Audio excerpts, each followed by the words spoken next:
જૂથ અથડામણ મામલે વધુ એક શખ્સનું અમદાવાદની સિવિલ હોસ્પિટલમાં સારવાર દરમિયાન મોત થયું છે। આ સાથે મૃત્યુ આંક 2 થી વધીને 3 થઈ ગયો છે।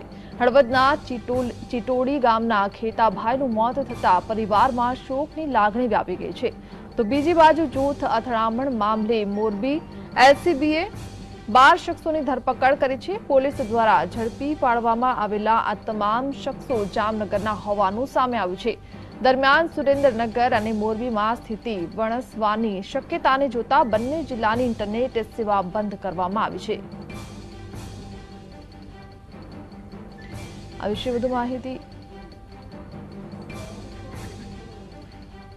તો સોમવારે બપોરના 12 વાગ્યા સુધી નેટ બંધ રહેશે તેવા હાલમાં અહેવાલ પ્રાપ્ત થઈ રહ્યા છે, કારણ કે આ ઘટનાને લઈને વધુ સ્થિતિ વણસે નહીં તેને લઈને ઇન્ટરનેટ સેવા બંધ કરવાનો આદેશ આપી દેવામાં આવ્યો છે। તો જૂથ અથડામણમાં વધુ એક વ્યક્તિનું સિવિલ હોસ્પિટલમાં મૃત્યુ થયું છે। આ વિશે વધુ માહિતી આપી રહ્યા છે મારા સંવાદદાતા રવિ। આ જૂથ અથડામણમાં મૃત્યુઆંક 3 ને પહોંચી ગયો છે, શું છે તમામ જાણકારી?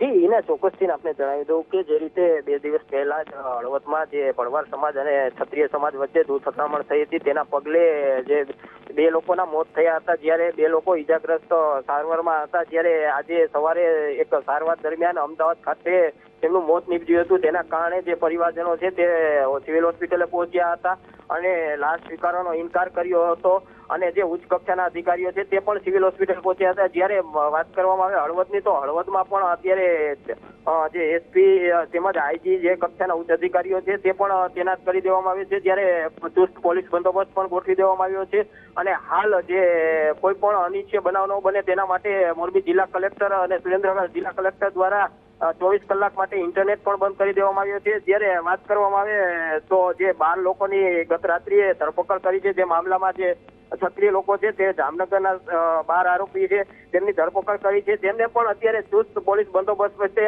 રાખવામાં આવ્યા છે। જ્યારે કોઈ અનિચ્છનીય ન બનાવ માટે તે માટે તંત્ર પણ તૈનાત કરી દેવામાં આવ્યું છે। જી રવિ, તમારા જણાવ્યા પ્રમાણે જેમ કે 12 શખ્સોની હાલમાં ધરપકડ કરવામાં આવી છે, તો આગળની શું કાર્યવાહી થઈ રહી છે?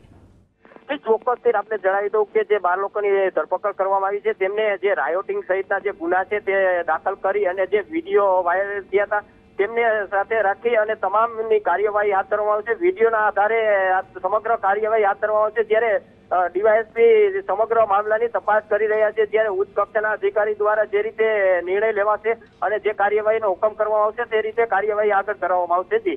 જી બિલકુલ રવિ, સમગ્ર માહિતી સાથે જોડાવા બદલ આપનો આભાર।